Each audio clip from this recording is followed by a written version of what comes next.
إن الحمد لله نحمده ونستعينه ونستغفره ونعوذ بالله من شرور أنفسنا ومن سيئات أعمالنا من يهده الله فلا مضل له ومن يضلله فلا هادي له وأشهد أن لا إله إلا الله وحده لا شريك له وأشهد أن محمدًا عبده ورسوله أما بعد فإن خير الحديث كتاب الله وخير الهدي هدي محمد صلى الله عليه وسلم وشر الأمور محدثاتها وكل محدثة بدعة وكل بدعة ضلالة وكل ضلالة في النار فأعوذ بالله السميع العليم من الشيطان الرجيم بسم الله الرحمن الرحيم قاف والقرآن المجيد بل عجبوا أن جاءهم منذر منهم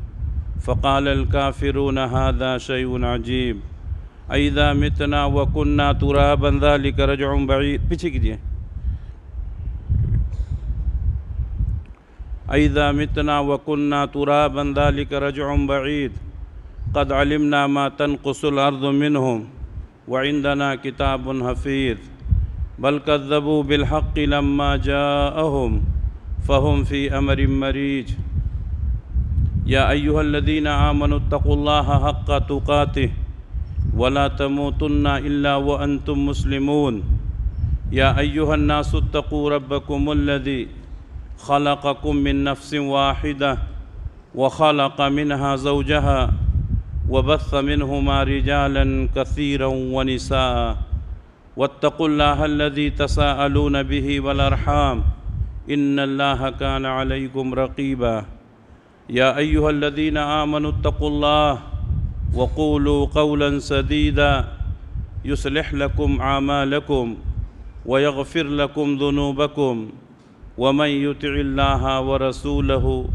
فقد فاز فوزا عظيما ہر طرح کی تعریف اس اللہ رب العالمین کے لیے لائق اور زیبا ہے جو سارے جہان کا اکیلا خالق ہے، مالک ہے، حاکم ہے، رازق ہے، جس کے ہاتھ میں پوری دنیا کی بادشاہت ہے اور جو اپنے عرش پر ہوتے ہوئے پوری کائنات کا نظام چلا رہا ہے۔ بعدہ اس کے تمام نبیوں اور رسولوں پر درود و سلام نازل ہوں، خصوصاً آخری نبی حضرت محمد مصطفیٰ صلی اللہ علیہ وسلم پر، جو آخری نبی، آخری رسول، آخری پیغمبر بنا کر اس دنیا کے لیے بھیجے گئے، جن کے بعد اب قیامت تک کوئی نبی آنے والا نہیں ہے۔ محترم حاضرین، اللہ کے نبی صلی اللہ علیہ وسلم پوری دنیا کے لیے نمونہ بنا کر بھیجے گئے۔ آپ صلی اللہ علیہ وسلم کے اخلاق، آپ کے کردار، آپ کے زندگی کے تمام گوشے ہمارے لیے اسوہ اور نمونہ۔ پچھلے دنوں 12 ربیع الاول کے موقع پر آپ نے امت کے بہت سارے لوگوں کو دیکھا جنہوں نے اللہ کے نبی صلی اللہ علیہ وسلم کے نام پر ہلڑ بازیاں کی، ڈی جے بجائے گئے اور مختلف قسم کے شور و شرابے کیے گئے، آتش بازی کی گئی، اور یہ سب نبی سے محبت کے نام پر کیا گیا، یہ سب اسلام کے نام پر کیا گیا۔ عشاء کی نماز ہو رہی تھی، ہم لوگ عشاء کی نماز پڑھ رہے ہیں مرکزی مسجد چار مینار میں، اور اس کے باہر ڈی جے بج رہا ہے، لوگ ناچ رہے ہیں۔ آپ سوچئے کہ اگر غیر قوم اگر یہ کام کرتا تو آپ اس کو کون سا رنگ دیتے؟ یہ کرنے والے کون تھے؟ مسلمان تھے۔ نبی کے نام پر کیا جا رہا تھا، گانا بج رہا ہے، ڈی جے بج رہے ہیں، آتش بازی ہو رہی ہے، ہلڑ بازیاں ہو رہی، وہ بھی مسجد کے سامنے۔ اس کے باوجود بھی کہتے ہیں کہ ہم نبی سے محبت کرتے ہیں۔ نبی صلی اللہ علیہ وسلم سے محبت کیا ہے؟ نبی کے اخلاق کو اپنانا، نبی کے کردار کو اپنانا، نبی کی سیرت کو اپنانا۔ اسی لیے آج کے خطبہ جمعہ کے لیے جس موضوع کو میں نے منتخب کیا ہے وہ ہمارے نبی صلی اللہ علیہ وسلم کے اخلاق، آپ صلی اللہ علیہ وسلم کے کردار کیا تھا؟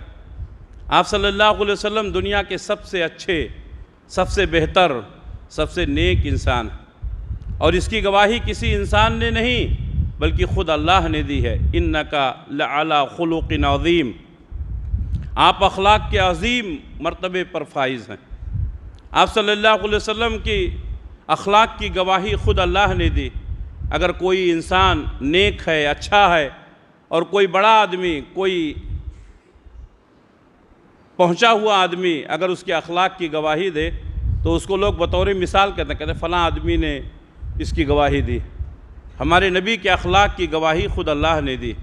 انکا لعلی خلق عظیم، آپ اخلاق کے عظیم مرتبے پر فائز ہیں۔ اسی طرح اللہ رب العالمین نے ایک اور مقام پر فرمایا، یا ایھا النبی انا ارسلناک شاہدا ومبشرا ونذیرا، اے نبی ہم نے آپ کو بھیجا ہے شاہد بنا کر، مبشر بنا کر اور نذیر بنا کر۔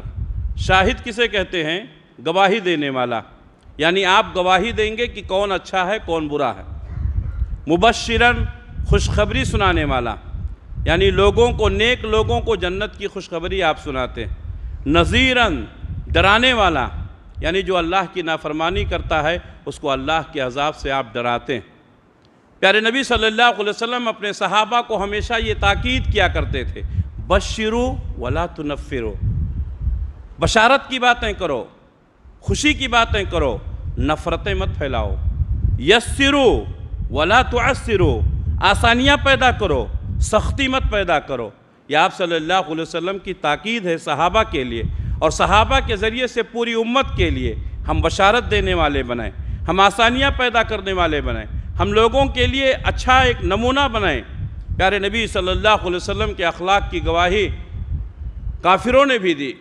اس زمانے کے جو کفار و مشرکین تھے انہوں نے نبی کریم صلی اللہ علیہ وسلم کی صداقت کی گواہی دی، آپ کے اخلاق کی گواہی دی۔ جب اللہ تبارک و تعالیٰ نے اللہ کے نبی صلی اللہ علیہ وسلم کو حکم دیا وَأَنذِرْ عَشِيرَتَكَ الْأَقْرَبِينَ، آپ اپنے قریبی لوگوں کو ڈرائیے، اللہ کا پیغام پہنچائیے، تو اللہ کے نبی صلی اللہ علیہ وسلم صفا پہاڑی پر چڑھ گئے اور آپ نے اعلان کیا یا صباحا۔ یہ جملہ تھا جو عربوں کے یہاں بہت ہی مانوس تھا۔ اگر کوئی پہاڑی پر چڑھ کر کے یا صباحا کہہ دیا تو لوگ سمجھتے تھے کہ ہمیں اس کی آواز پر لبیک کرنا چاہیے۔ مکے کے تمام لوگ اللہ کے نبی صلی اللہ علیہ وسلم کے پاس جمع ہو گئے۔ آپ صفا پہاڑی کے اوپر ہیں اور آپ کے سامنے پوری قوم ہے۔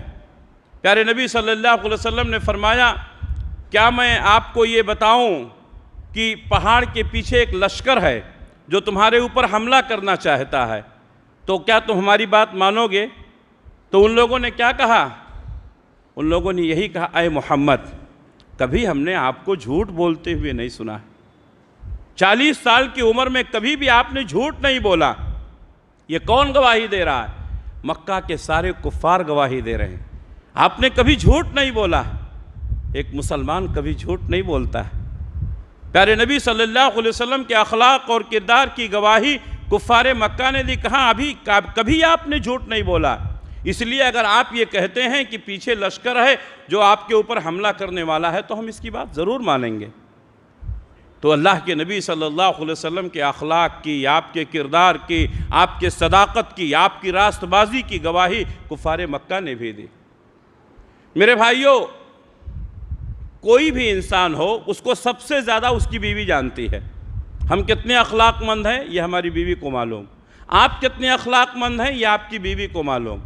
عام طور پر بیویاں شوہروں کی تعریف نہیں کرتی ہیں، لیکن اگر کوئی بیوی اپنے شوہر کی تعریف کرتی ہے تو اس کا مطلب اس کے اندر کچھ ہے۔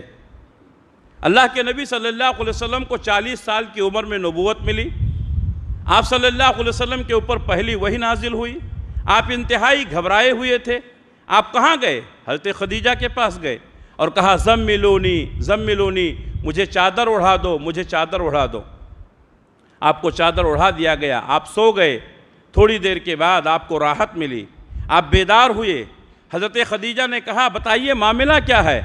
تو اللہ کے نبی صلی اللہ علیہ وسلم نے پورا واقعہ بتایا جو غار حرا میں ہوا تھا، اور آپ نے ساتھ میں یہ بھی کہا خشیت علی نفسی، مجھے میری جان کا خطرہ محسوس ہو رہا ہے۔ میرے بھائیوں، حضرت خدیجہ نے آپ صلی اللہ علیہ وسلم کی یہ بات سن کر کے کیا گواہی دی؟ کاللہ، ہرگز نہیں، ابشر، آپ کو خوشخبری ہو، واللہ لا یخزیک اللہ، اللہ کی قسم اللہ آپ کو رسوا نہیں کرے گا۔ صحیح بخاری کی حدیث ہے۔ اور اس کے بعد جو حضرت خدیجہ رضی اللہ تعالیٰ عنہ نے اللہ کے نبی صلی اللہ علیہ وسلم کے اخلاق پیش کیے، وہ آج تک حدیث کے الفاظ ہیں، قیامت تک رہیں گے انشاءاللہ۔ کیا کہا؟ انک لتصل الرحمہ، آپ تو صلہ رحمی کرتے ہیں، اللہ آپ کو ذلیل نہیں کرے گا۔ وتصدق الحدیث، آپ تو ہمیشہ سچ بولتے ہیں، اللہ آپ کو ذلیل نہیں کرے گا۔ وتکسب المعدوم، آپ کمزور لوگوں کو کما کر دیتے ہیں، اللہ آپ کو ذلیل رسوا نہیں کرے گا۔ وتقری الضیف، آپ مہمان نوازی کرتے ہیں، اللہ آپ کو ذلیل نہیں کرے گا۔ وتعین علی نوائب الحق، اور حق قائم کرنے میں آپ لوگوں کی مدد کرتے ہیں۔ یہ جو باتیں بتائی گئیں پوری اخلاق سے بھری ہوئی ہیں، صلہ رحمی کرنا، ہمیشہ سچ بولنا، کمزوروں کی مدد کرنا، مجبور اور لاچار لوگوں کو کما کر دینا، حق کے معاملے میں لوگوں کی تائید کرنا۔ حضرت خدیجہ نے نبوت سے پہلے کے یہ واقعات بیان کیے۔ معلوم یہ ہوا کہ اللہ کے نبی صلی اللہ علیہ وسلم کی پوری زندگی اخلاق سے بھری ہوئی ہے۔ آپ صلی اللہ علیہ وسلم کے اخلاق اور کردار کی گواہی آپ کے زمانے کے بڑے بڑے دشمنوں نے دی۔ عبداللہ ابن سلام رضی اللہ تعالیٰ عنہ ابھی مسلمان نہیں ہوئے ہیں، یہودیوں کے سب سے بڑے عالم ہیں۔ آج ہمارا حال یہ ہے کہ ہمارے لوگ ہمارے اخلاق سے متاثر نہیں ہوتے۔ اللہ کے نبی صلی اللہ علیہ وسلم کے اخلاق اور کردار کو دیکھیے، یہودیوں کا سب سے بڑا عالم اس وقت کا، مدینے کا، عبداللہ ابن سلام کہتے ہیں نبی کے بارے میں بہت کچھ میں نے سنی تھی، لیکن جب مجھے معلوم ہوا کہ وہ نبی ہجرت کر کے مکہ سے مدینہ آ رہا ہے تو میرے دل میں یہ خواہش پیدا ہوئی کہ کیوں نہ میں نبی سے ملاقات کروں۔ میں مدینہ گیا آپ سے ملاقات کرنے کے لیے، آپ کے چہرے کو میں دیکھا، آپ کے چہرے کی جو بشاشت میں نے دیکھی، واللہ میرے دل نے کہہ دیا کہ یہ چہرہ کبھی جھوٹا نہیں ہو سکتا ہے۔ اللہ اکبر، یہ کون گواہی دے رہا ہے؟ یہودیوں کا سب سے بڑا عالم ہمارے نبی صلی اللہ علیہ وسلم کے چہرے کو دیکھ کر آپ کی صداقت کی گواہی دے رہا ہے۔ میرے بھائیوں، اگر آدمی سچا ہو، اگر آدمی ایماندار ہو، اگر آدمی کسی کے اوپر ظلم نہ کرتا ہو، اگر آدمی حق گو ہو، اگر آدمی حق پرست ہو، تو اللہ تبارک و تعالیٰ اس کے چہرے کو بارغب بنا دیتا ہے۔ پیارے نبی صلی اللہ علیہ وسلم کا چہرہ دیکھتے ہی عبداللہ ابن سلام نے کہا، اللہ کی قسم یہ کسی جھوٹے کا چہرہ نہیں ہو سکتا۔ کہتے ہیں صرف چہرہ دیکھ کر کے میں متاثر ہو گیا، لیکن جب آپ نے زبان کھولی تو اس سے بھی زیادہ میٹھی تھی۔ آپ نے فرمایا، یا ایھا الناس افشوا السلام واطعموا الطعام وصلوا الارحام وصلوا باللیل والناس نیام تدخلوا الجنۃ بسلام۔ اے انسانوں، یا ایھا الناس، اے لوگو، افشوا السلام، آپس میں سلام کرو، سلام پھیلاؤ، اطعموا الطعام، لوگوں کو کھانا کھلاؤ، وصلوا الارحام، صلہ رحمی کرو، صلوا باللیل والناس نیام، جب لوگ رات میں سو رہے ہوں اٹھ کر کے نماز پڑھو، تدخلوا الجنۃ بسلام، سلامتی کے ساتھ جنت میں داخل ہو جاؤ گے۔ میرے بھائیوں، عبداللہ ابن سلام رضی اللہ تعالیٰ عنہ کہتے ہیں، آپ صلی اللہ علیہ وسلم کا جملہ سن کر کے مجھے بہت خوشی ہوئی، آپ کا چہرہ دیکھ کر کے میں سمجھ گیا تھا کہ یہ کسی جھوٹے کا نہیں ہے، لیکن جب آپ کی زبان سے نکلی ہوئی آواز کو میں نے سنا تو میرے دل نے تسلیم کر لیا۔ اسی وقت عبداللہ ابن سلام مسلمان ہو گئے۔ میرے بھائی، یہ ہے ہمارے نبی کے اخلاق، یہ ہے ہمارے نبی صلی اللہ علیہ وسلم کے کردار۔ آپ صلی اللہ علیہ وسلم کی زندگی کا تمام گوشہ، میرے بھائیوں یہ بات حقیقت ہے، آپ اچھے ہیں، کسی ایک شعبے میں آپ اچھے ہیں، لیکن اللہ کے نبی صلی اللہ علیہ وسلم کا معاملہ یہ تھا کہ آپ تمام شعبوں میں اچھے تھے، چاہے سخاوت و فیاضی کا معاملہ ہو، چاہے عبادت کا معاملہ ہو، چاہے سیاست کا معاملہ ہو، چاہے لوگوں سے تعلقات کا معاملہ ہو، چاہے معاشرتی زندگی کا معاملہ ہو، اپنے بیوی بچوں کے ساتھ حسن سلوک کا معاملہ ہو۔ پیارے نبی صلی اللہ علیہ وسلم زندگی کے تمام گوشوں میں ہمارے لیے مثال ہے۔ اگر سخاوت و فیاضی کی بات کریں میرے بھائیوں، یقیناً ہم اور آپ بھی سخاوت و فیاضی کرتے ہیں، لیکن اللہ کے نبی صلی اللہ علیہ وسلم کی سخاوت و فیاضی بے مثال ہے۔ صحیح بخاری کے الفاظ ہیں، آپ صلی اللہ علیہ وسلم کی سخاوت اور فیاضی ایسی تھی آپ سوچ نہیں سکتے ہیں، لیکن جب رمضان کا مہینہ آتا تھا تو آپ کی سخاوت و فیاضی اور بڑھ جاتی تھی۔ آپ صلی اللہ علیہ وسلم جس کو عطا کرتے تھے اتنا دیتے تھے کہ سامنے والا سوچ بھی نہیں سکتا تھا کہ ہمارے نبی اتنا عطا کریں گے۔ ایک دیہاتی شخص اللہ کے نبی صلی اللہ علیہ وسلم کی خدمت میں حاضر ہوا اور کہا کہ اے اللہ کے رسول مجھے کچھ دیجئے۔ کہا کیا چاہیے؟ کہا مجھے بکریاں دیجئے۔ کہا کتنی چاہیے؟ کہا اللہ کے رسول آپ کتنی دے سکتے ہیں؟ اللہ اکبر، آپ جتنی دے سکتے ہیں دے دیجئے۔ حدیث کے الفاظ ہیں، دو پہاڑیوں کے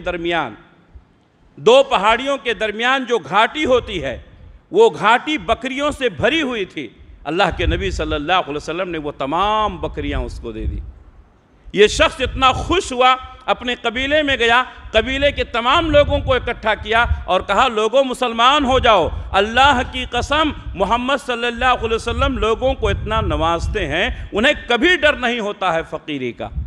دینے والا کبھی فقیر نہیں ہوتا ہے، دینے والا کبھی محتاج نہیں ہوتا ہے، دینے والا کبھی غریب نہیں ہوتا ہے۔ ہم نے دیکھا ہے، آپ نے بھی دیکھا ہوگا، جو آدمی جتنا زیادہ سخاوت اور فیاضی کرتا ہے اللہ تبارک و تعالیٰ اس کو اتنا ہی زیادہ نوازتا ہے۔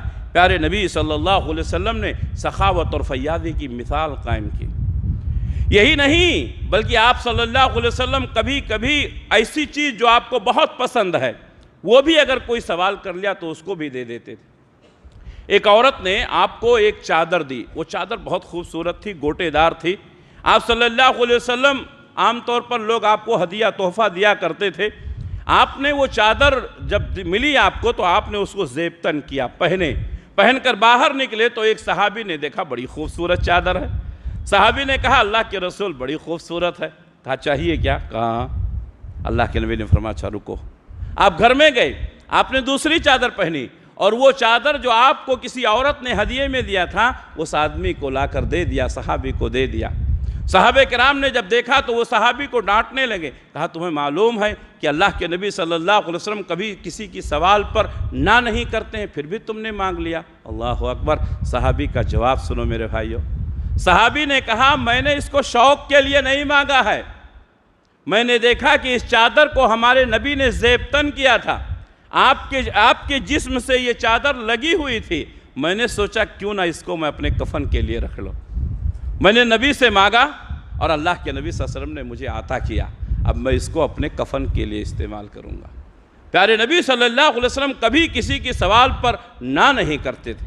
کبھی کبھی ایسا ہوتا تھا کہ کوئی آپ سے سوال کرتا تھا اور آپ کے پاس وہ چیز نہیں ہوتی تھی، اللہ کے نبی صلی اللہ علیہ وسلم ادھار لے کر کے لوگوں کو دیتے تھے۔ کبھی کبھی ایسا ہوتا تھا کہ آپ کے پاس وہ چیز نہیں ہے، کسی صحابی نے بتایا کہ فلاں کے پاس ہے تو آپ صلی اللہ علیہ وسلم نے اس سے سفارش کر کے اس کی وہ مراد پوری کروا دی۔ آپ صلی اللہ علیہ وسلم نے کبھی بھی کسی کی سوال پر نہ نہیں کی۔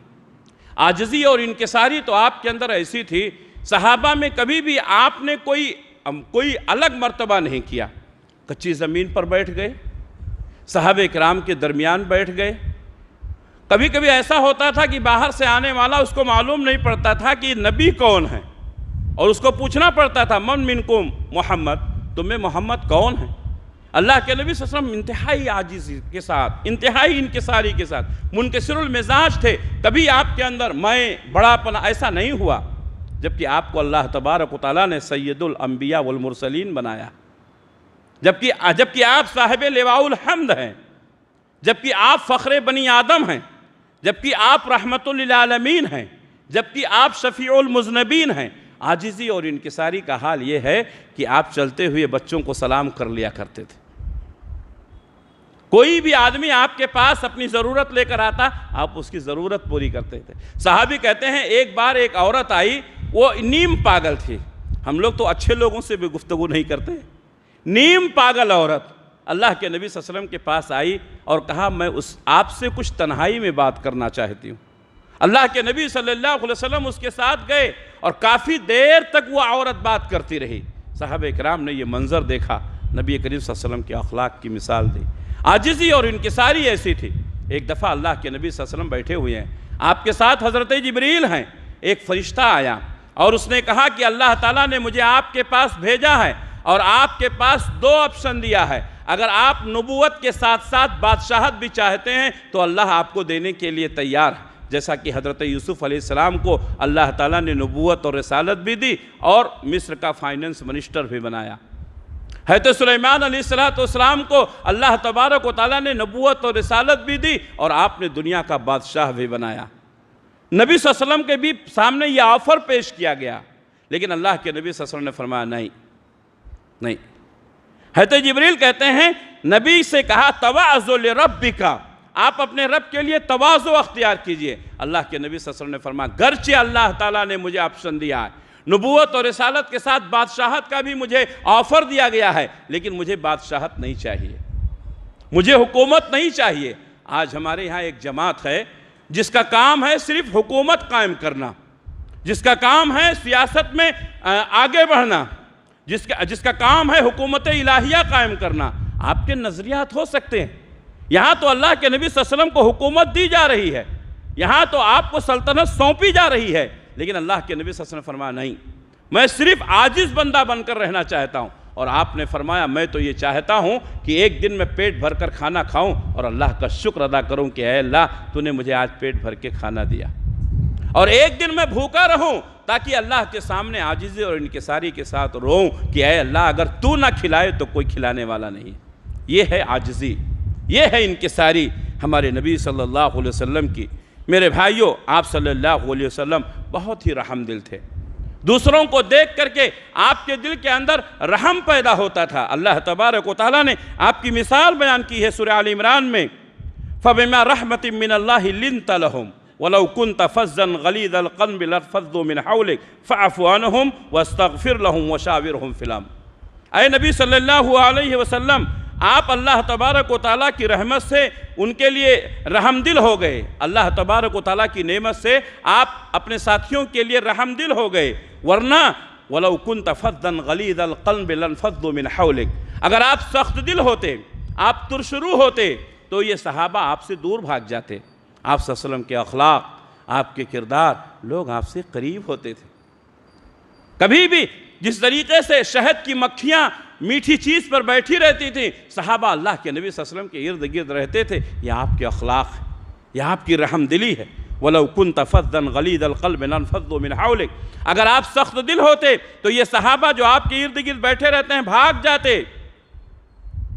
اس کے بعد اللہ تبارک و تعالیٰ فَاعْفُ عَنْهُمْ، آپ ان کو معاف کر دیا کیجئے، ان سے غلطیاں ہو جاتی ہیں تو آپ معاف کر دیا کیجئے۔ وَاسْتَغْفِرْ لَهُمْ، اور ان سے کوئی گناہ ہو جائے تو اللہ سے مغفرت کی دعا کر دیا کیجئے۔ اللہ اکبر! ایک سردار کیسا ہوتا ہے؟ اللہ کے نبی صلی اللہ علیہ وسلم کو کہا گیا آپ ان کے ساتھ رحم دلی کریں، ان کی غلطیوں کو معاف کریں، اگر کوئی گناہ کا کام ہو جائے تو آپ ان کے لیے مغفرت کی دعا کریں، اور آگے کیا فرمایا وَشَاوِرْهُمْ فِي الْأَمْرِ، اور کوئی اہم معاملہ ہو تو ان سے مشورہ بھی کیا کریں۔ اللہ اکبر! آج حالت یہ ہے کہ کوئی آدمی کسی سے مشورہ نہیں کرنا چاہتا، اس کو کوئی ذمہ داری مل گئی، اسے کوئی عہدہ مل گیا تو وہ سمجھتا ہے کہ میں ہی سب سے بڑا ہوں۔ ڈکٹیٹرشپ، آمرانہ نظام، یہ اللہ کو پسند نہیں ہے۔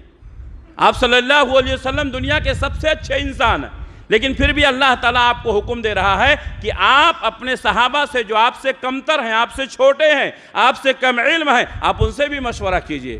اور اللہ کے نبی صلی اللہ علیہ وسلم کے سامنے جب بھی کوئی معاملہ آتا تھا آپ اپنے صحابہ سے مشورہ کیا کرتے، صحابہ کرام مشورہ دیا کرتے تھے۔ بہت ساری مثالیں ہیں جو آج میرے موضوع سے متعلق نہیں ہیں، انشاءاللہ کسی وقت بات ہوگی۔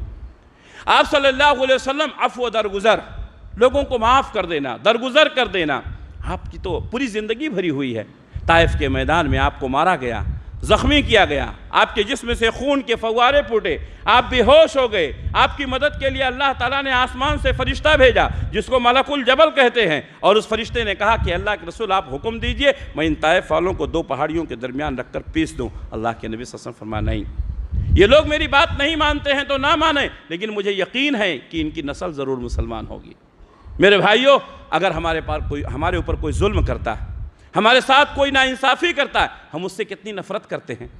اللہ کے نبی صلی اللہ علیہ وسلم نے طائف کے لوگوں کو آپ نے بد دعا نہیں کی، آپ نے ان کی جان بچائی، اور آپ نے کہا گرچہ یہ مجھے مارے ہیں، گرچہ انہوں نے میرے اوپر ظلم کیا ہے، یہ مجھے جانتے نہیں، یہ نادان لوگ ہیں۔ اللہ اکبر! کیا سوچ تھی آپ کی؟ آپ نے ان کو معاف کر دیا۔ جن لوگوں نے آپ کو مکہ سے نکالا تھا، جن لوگوں نے آپ کے صحابہ پر ظلم کیا تھا، سن 8 ہجری میں مکہ فتح ہونے کے بعد وہ تمام مجرمین آپ کے سامنے، آپ چاہتے تو ایک ایک سے بدلہ لے سکتے تھے۔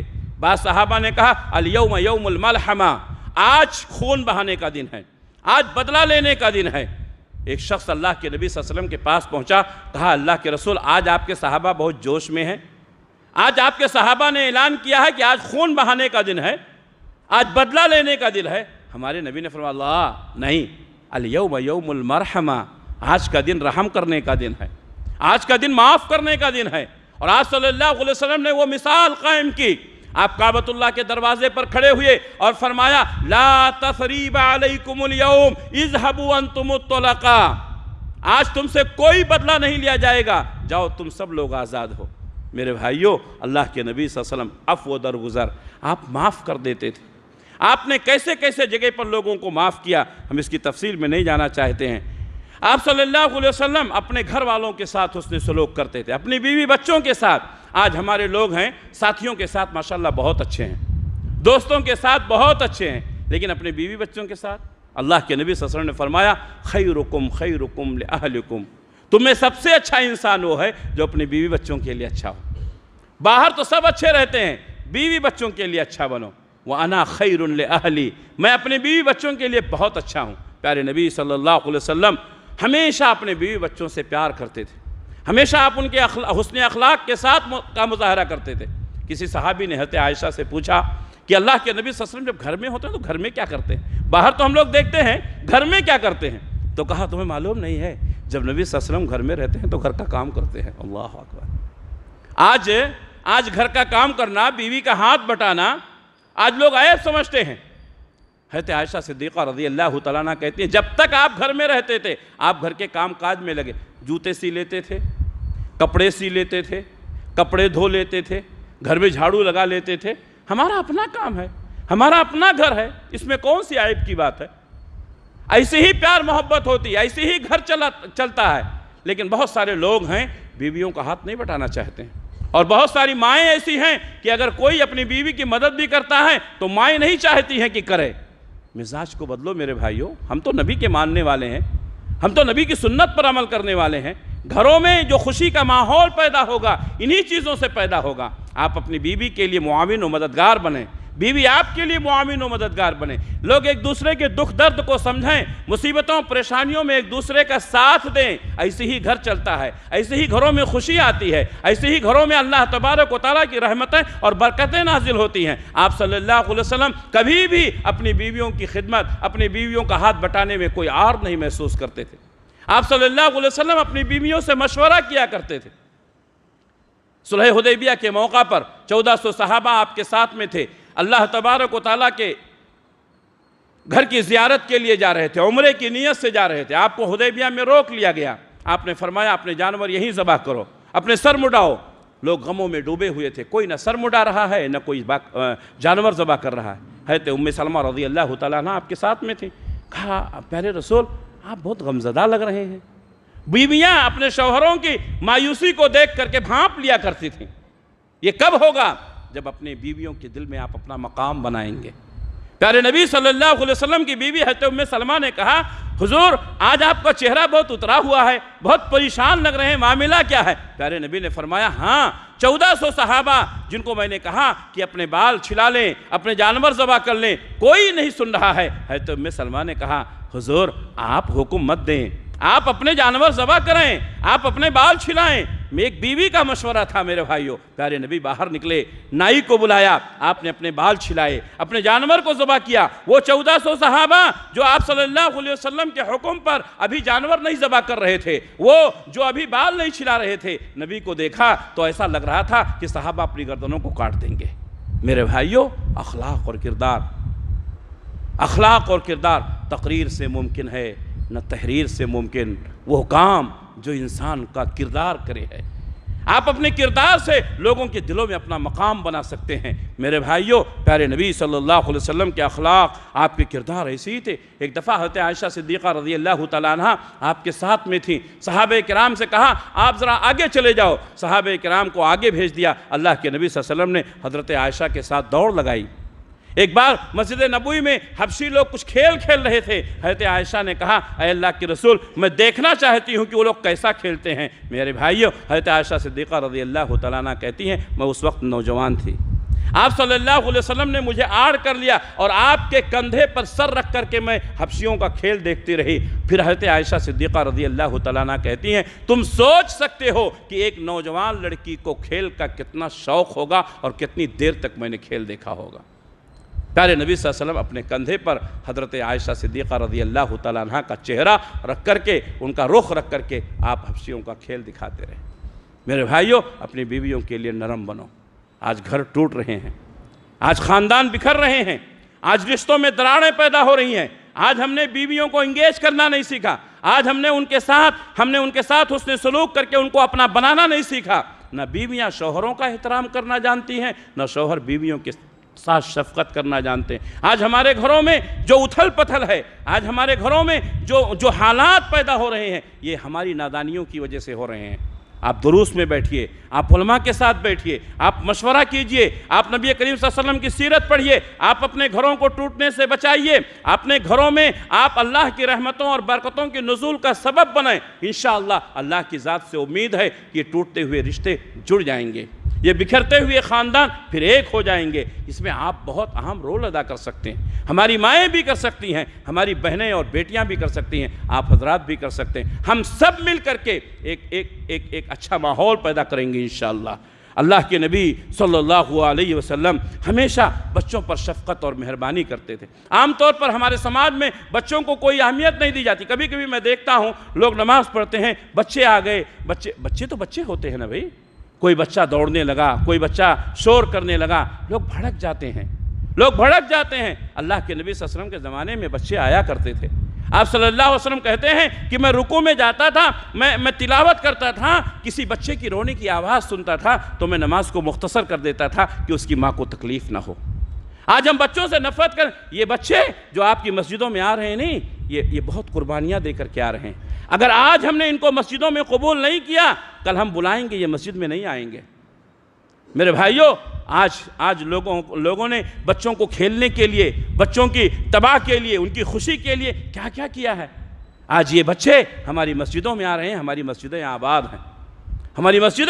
ہیں، اور بہت ہی خوشی ہوتی ہے ہماری مسجدوں میں میں خود اپنی آنکھوں سے روز دیکھتا ہوں فجر کی نماز میں میرے بھائیوں ہماری مسجد میں چھوٹے چھوٹے بچے آتے ہیں۔ آپ یقین نہیں کریں گے، اگر کوئی بڑی چار مینار کا مصلی یہاں ہو تو آپ کو معلوم ہوگا 5 سال کے 6 سال کے بچے ہمارے یہاں آتے ہیں، اور ایک دو نہیں کئی بچے آتے ہیں۔ اللہ اکبر! آپ سوچیں ان بچوں کی ماؤں نے کیسا فجر میں ان کو جگایا ہوگا۔ ایسا ماحول ہم بنائیں۔ اللہ کے نبی صلی اللہ علیہ وسلم بچوں سے بڑی شفقت کرتے تھے، آپ ان کو دیکھتے تھے تو سلام کر لیتے تھے۔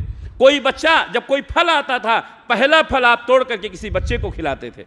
اب باہر سفر سے آ رہے ہیں، کوئی بچہ راستے میں مل گیا، آپ اپنی سواری پر اس کو آگے بیٹھا لیتے تھے، اگر کوئی بڑا ہے تو اس کو پیچھے بیٹھا لیتے تھے۔ آپ بچوں کے سر پر شفقت سے ہاتھ پھیرتے تھے۔ بچوں نے کوئی اچھا کام کیا، اللہ کے نبی صلی اللہ علیہ وسلم ان کی پیٹھ تھپتھپاتے تھے اور ان کو مبارکباد دیا کرتے تھے۔ میرے بھائیوں، یہ نبی کے اخلاق تھے، یہ نبی کے کردار تھے۔ آج ہم کیوں نہیں ایسا کرتے؟ آج ہم کیوں بچوں سے نفرت کرتے ہیں؟ پیارے نبی صلی اللہ علیہ وسلم اپنے نواسوں کو بوسہ دے رہے ہیں۔ اقرا بن حابس، انہوں نے کہا اللہ کے رسول آپ اپنے بچوں سے اتنا پیار کرتے ہیں، آپ ان کو بوسہ دیتے ہیں؟ کہا ہاں، ہمارے بچے ہیں، اگر ہم ان کو بوسہ نہیں دیں گے، اگر ہم ان کو گود میں نہیں اٹھائیں گے تو کون اٹھائے گا؟ کہا ہمارے 10 بچے ہیں لیکن ہم نے کبھی بوسہ نہیں دیا۔ کہا اگر تمہارے دل میں اللہ تعالیٰ نے رحمت نہیں رکھی ہے تو میں کیا کروں؟ میرے بھائیوں، یہ بچے پیار کے محتاج ہیں۔ اگر آپ نے اپنے بچوں کو پیار دے کر کے اور محبت دے کر کے اپنا نہیں اپنایا تو آپ کے دشمن ان کو پیار و محبت دے کر کے اپنا بنا لیں گے۔ میرے بھائی، آج ہمارا حال یہی ہے۔ ہمارے کتنے نوجوان لڑکے اور لڑکیاں غیروں سے متاثر ہو کر کے آج ان سے دوستیاں کر رہے ہیں، آج ان سے شادیاں کر رہی ہیں۔ کتنے نوجوان غیر مسلم لڑکیوں سے شادی کر رہے ہیں، کتنی لڑکیاں غیر مسلم لڑکوں سے شادی کر رہے ہیں۔ میرے بھائیوں، آج ان کو اپنے ماں باپ کا پیار ملا ہوتا، آج ماں باپ نے اپنی بیٹیوں کا اپنے بیٹوں کا درد سمجھا ہوتا تو آج یہ المناک حادثات نہیں ہوتے۔ اپنے بچوں کو اپنائیں، اپنے بچوں کے مزاج کو سمجھیں، اپنے بچوں کو اس لائق بنائیں کہ اگر ان کو کوئی بات ہو، خوشی کا ہو یا غمی کا، سب سے پہلے اپنے ماں باپ کو بتائیں۔ کیا آپ نے اپنے بچوں کے اندر کانفیڈنس پیدا کیا؟ کیا آپ نے اپنے بچوں کو اعتماد میں لیا؟ حضرت یوسف علیہ السلام نے خواب دیکھا کہ میں 11 ستارے، سورج اور چاند مجھے سجدہ کر رہے ہیں۔ سب سے پہلے کس سے بتایا؟ اپنے باپ سے بتایا، اپنے باپ سے بتایا۔ میرے ابو جان، میرے بھائیوں، اپنے بچوں کو اعتماد میں لیجئے، اپنے گھروں کو ٹوٹنے سے بچائیے۔ پیارے نبی صلی اللہ علیہ وسلم خادموں کے ساتھ حسن سلوک کرتے۔ حضرت انس بن مالک رضی اللہ تعالیٰ عنہ کہتے ہیں 1-2 دن نہیں، پورے 10 سال تک میں نے نبی کی خدمت کی، 10 سال تک۔ اللہ کے نبی صلی اللہ علیہ وسلم نے کبھی نہیں مجھ کو ڈانٹا، کبھی نہیں مجھ کو مارا، کبھی نہیں مجھے کوئی غلط جملہ استعمال کیا۔ ہمارے اپنے خادموں کے ساتھ ہمارا کیا سلوک ہے؟ ہم ان سے بھرے منہ بات نہیں کرتے ہیں، ہم ان سے ارے ترے سے باتیں کرتے ہیں، ہم ان کو کوئی ریسپیکٹ نہیں دیتے ہیں۔ میرے بھائیوں، غریبوں کو عزت دیں گے، غریب آپ کو عزت دے گا۔ اپنے چھوٹوں پر ہم ان کے ساتھ مہربانی کریں گے، شفقت کریں گے، وہ ہماری عزت کریں گے۔ سماج اور معاشرے میں عزت کمانا ہے تو چھوٹوں کے ساتھ حسن سلوک کرو۔ قیدیوں کے ساتھ آپ صلی اللہ علیہ وسلم ہمیشہ حسن سلوک کرتے تھے۔ مشہور واقعہ ثمامہ بن اسال کو، جو یمامہ کے گورنر ہیں، مسجد نبوی کے کھمبے میں لا کر باندھ دیا گیا۔ 3 دن تک اللہ کے نبی صلی اللہ علیہ وسلم نے صحابہ سے کہا ان کو کھانا کھلاؤ، ان کو پانی پلاؤ۔ حضرت ثمامہ بن اسال کہتے ہیں صحابہ خود کھجور کھاتے تھے، ہم کو روٹیاں کھلاتے تھے۔ صحابہ کھجور کھاتے تھے، ہم کو روٹیاں کھلاتے تھے۔ پہلے ہم کو پانی پلاتے تھے، بعد میں اپنا پیتے تھے۔ کیا اخلاق تھا، کیا کردار تھا۔ ثمامہ بن اسال کو 3 دن کے بعد چھوڑا گیا، مدینے کی سرحد تک پہنچایا گیا۔ اللہ کے نبی صلی اللہ علیہ وسلم فرمایا یہ اپنے قوم کا بڑا آدمی ہے، گورنر ہے، عزت کے ساتھ ان کی عزت کے ساتھ مدینے کی سرحد تک پہنچایا جائے۔ ثمامہ بن اسال کہتے ہیں مسلمان ہونے کے لیے کیا کرنا پڑتا؟ اللہ اکبر، کیا اخلاق تھے، کیا کردار تھے۔ کہا کچھ نہیں، غسل کیجئے، نبی کے پاس جائیے، کلمہ پڑھیے۔ ثمامہ بن اسال غریب ہی میں ایک تالاب تھا، وہاں گئے، غسل کیا، نبی صلی اللہ علیہ وسلم کی خدمت میں حاضر ہوئے۔ اللہ کے نبی صلی اللہ علیہ وسلم صحابہ کے جھرمٹ میں بیٹھے ہوئے ہیں۔ حضرت ثمامہ بن اسال آئے، آپ سے سلام کیا۔ پیارے نبی نے اپنا چہرہ اٹھایا، کہا ثمامہ تم کو تو چھوڑ دیا گیا ہے۔ ثمامہ بن اسال نے کہا اپنا بنا کے چھوڑ دیا، کیا اسیری ہے، کیا رہائی ہے۔ اپنا بنا کے چھوڑ دیا، کیا اسیری ہے، کیا رہائی ہے۔ 3 دن تک جو آپ کے اخلاق اور کردار کو ہم نے دیکھا ہے، آپ کے صحابہ کے اخلاق اور کردار کو دیکھا ہے، میں آپ کا ہو کر رہ گیا، میں کلمہ پڑھنے آیا ہوں۔ میرے بھائیوں، اپنے اخلاق اور اپنے کردار سے اپنے دشمن کو اپنا بنایا جا سکتا۔ پیارے نبی صلی اللہ علیہ وسلم، بہت ساری باتیں ہیں، پیارے نبی صلی اللہ علیہ وسلم نے فرمایا اثقل شیء فی المیزان یوم القیامہ الخلق الحسن۔ قیامت کے دن جب نامہ اعمال کو تولا جائے گا، سب سے زیادہ انسان کے نامہ اعمال میں جو وزنی ہوگا وہ اس کے اخلاق ہوں گے۔ میرے بھائیوں، اپنے اخلاق کو بلند کرو، اپنے کردار کو بلند کرو۔ انسان اپنے اخلاق سے پہچانا جاتا ہے۔ ایک آدمی مر جاتا ہے لیکن لوگ اس کی تعریف میں بہت بڑا اچھا آدمی تھا، بہت نیک آدمی تھا۔ مرنے کے بعد لوگ آپ کی تعریف کریں۔ اگر آدمی بد اخلاق ہے، بد خلق ہے، مرنے کے بعد جب اس کا ذکر ہوتا ہے کہتے ہیں چھوڑو، مر گیا، اس نے کیا کام کیا ہے، اس نے کوئی اچھا کام کیا ہے کیا؟ میرے بھائیوں، اپنے اعلیٰ اخلاق سے، اپنے کردار سے ایک چھاپ پیدا کرو، لوگ آپ کے گرویدہ ہو جائیں۔ اللہ سے دعا ہے کہ اللہ رب العالمین ہم تمام لوگوں کو دین کی صحیح سمجھ عطا فرمائے، اچھے اخلاق اور کردار کا حامل بنائے۔ اللہ جب تک دنیا میں رکھے، اسلام پر قائم رکھے، خاتمہ ہو تو ایمان بالخیر پر ہو۔ ربنا تقبل منا انک انت السمیع العلیم وتب علینا انک انت التواب الرحیم برحمتک یا ارحم الراحمین۔